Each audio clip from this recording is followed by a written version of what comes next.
Herkese selam. Evde Yemek Tarifleri mutfağımıza hoş geldiniz. Bugün kemikli et haşlayacağız. Kuzu incikten haşlama yapacağız. Piştiği zaman da tandır kıvamında olacak. Önce etlerimizi güzelce yıkayacağız. Güzelce yıkadık. Düdüklü tenceremize de koyuyoruz. Tenceremize 4 diş sarımsak, 1 adet soğan, 2 adet de defne yaprağı koyacağız. Üstünü aşana kadar su ilave ediyorum.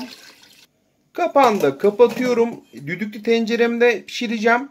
Fokurdayana kadar yüksek ateşte, fokurdadıktan sonra kısık ateşin bir tık üstünde pişmeye bırakıyoruz. 50 dakika geçti. Tuzumu da ilave ediyorum. Ben kaya tuzu kullanıyorum. Tercihim bu yönde.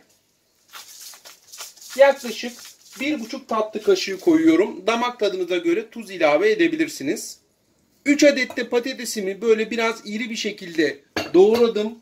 İçerisine ilave ediyorum. Şu an biz havuç koymuyoruz ama isteyen 1 adet havuç da doğrayıp ilave edebilir. Yarım demet de maydanozumuzu kıydım. Üzerine ilave edeceğim. Kapağını kapatacağım. 15 dakika daha kısık ateşte patateslerle birlikte haşlanmasını bekleyeceğim. Kuzu inciklerimiz pişti. Bakın şöyle servis tabağımıza da aldım.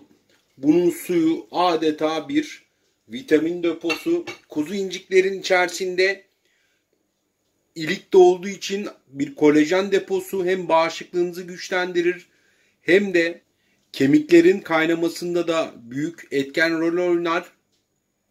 Mutlaka denemenizi tavsiye ederim. Bu arada bakın, adeta dokunduğunuz anda kemikler etten bakın tandır kıvamında da ayrılıyor. Daha çok pratik tarif için bizi takip edip beğenmeyi de unutmayın.